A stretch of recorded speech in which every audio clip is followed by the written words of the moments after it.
തലസ്ഥാന ജില്ലയിൽ ഗുണ്ടാവിളയാട്ടം തുടരുന്നു. ഒരാളെ ഗുണ്ടാസംഘം ആക്രമിച്ച് കൊലപ്പെടുത്തിയ സംഭവത്തിന്റെ നടുക്കം മാറുന്നതിന് മുമ്പ് വീണ്ടും ഭീതി പടർത്തി ഗുണ്ടാ ആക്രമണം.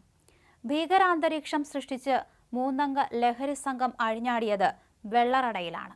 കണ്ണനൂരിൽ ഇന്നലെ രാത്രിയിലാണ് സംഭവം. അമ്പൂരി സ്വദേശിയായ പാസ്റ്റർ അരുളിനെ വെട്ടിപ്പരിക്കേൽപ്പിച്ചു. കൺസ്യൂമർ ഫെഡ് ജീവനക്കാരിയെയും ഭർത്താവിനെയും നടുറോഡിൽ മർദ്ദിച്ചു.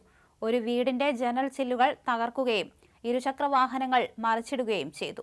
പണം അപഹരിച്ചതായും നാട്ടുകാർ പറഞ്ഞു. ബഹളം കേട്ട് പുറത്തേക്കിറങ്ങിയ വീട്ടുടമയെയും ഗുണ്ടാസംഘം ഭീഷണിപ്പെടുത്തി. കേറിപ്പോട എന്ന് പറഞ്ഞ് അസഭ്യം പറഞ്ഞു വെട്ടാൻ വന്നു എന്ന് വീട്ടുടമ പറഞ്ഞു. പോലീസ് സ്ഥലത്തെത്തിയത് വൈകിയെന്ന് നാട്ടുകാർ ആരോപിച്ചു. രാത്രി 10 മണിക്ക് വിളിച്ച് കാര്യം അറിയിച്ചിട്ടും പോലീസ് എത്തിയത് 1.5 മണിക്കൂറിന് ശേഷമാണെന്നാണ് ആരോപണം. അക്രമികളിൽ ഒരാളെ നാട്ടുകാർ പിടികൂടി പോലീസിലേൽപ്പിച്ചു. അതിനിടെ തലസ്ഥാനത്തെ ഗുണ്ടകളുടെ വീടുകളിൽ റെയ്ഡ് നടന്നു. കരമന നേമം മേഖലയിലാണ് പരിശോധന നടക്കുന്നത്. ഓപ്പറേഷൻ ആഗ് എന്ന പേരിലാണ് റെയ്ഡ്. കഴിഞ്ഞ ദിവസങ്ങളിൽ തലസ്ഥാനത്ത് തുടർച്ചയായി വിവിധയിടങ്ങളിൽ ഗുണ്ടാ ആക്രമണങ്ങൾ തുടർക്കഥയാവുകയാണ്. കഴിഞ്ഞ ദിവസം കരമനയിൽ അഖിൽ എന്ന യുവാവിനെ സംഘം ചേർന്ന് കൊലപ്പെടുത്തിയിരുന്നു. പ്രതികളെ 3 ദിവസങ്ങൾക്ക് ശേഷമാണ് പിടികൂടുന്നത്. സംഭവം മാധ്യമങ്ങളിലടക്കം ചർച്ചാ വിഷയമായതോടെയാണ് പോലീസ് ഇടപെടുകയും അടിയന്തര നടപടികളിലേക്ക് കടക്കുകയും ചെയ്തിരിക്കുന്നത്.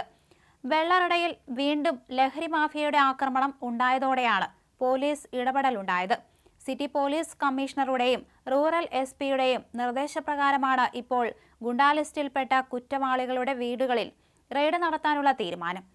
ഇന്ന് പുലർച്ചെ മുതലാണ് ഇവരുടെ വീടുകളിൽ റെയ്ഡ് നടത്തുന്നത്. ഇവരിൽ കാപ്പ ചുമത്തപ്പെട്ട പ്രതികളുടെ വീടുകളുമുണ്ട്. സംസ്ഥാന തലത്തിലേക്ക് ഈ പരിശോധന വ്യാപിപ്പിക്കാനും സാധ്യതയുണ്ട്.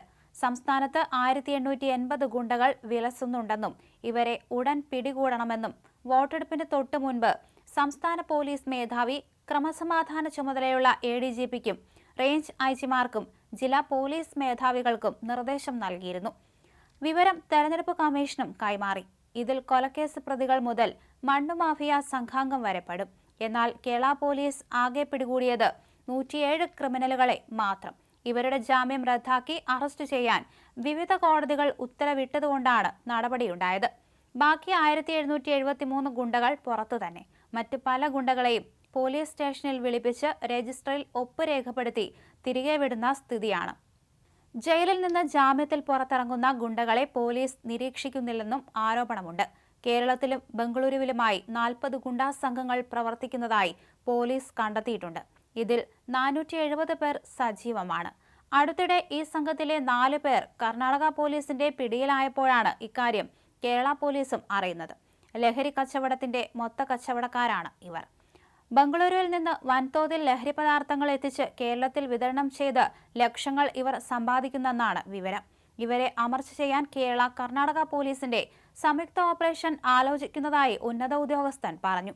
കൊട്ടേഷനും ഗുണ്ടാപ്രവർത്തനവും നഗരങ്ങളിൽ നിന്ന് ഗ്രാമങ്ങളിലേക്കും പടർന്നെന്നും പോലീസിനെതിരെയുള്ള അക്രമ സംഭവങ്ങൾ മുൻവർഷത്തേക്കാൾ 3 ഇരട്ടിയായെന്നും ഇന്റലിജൻസ് റിപ്പോർട്ടിലുണ്ട്.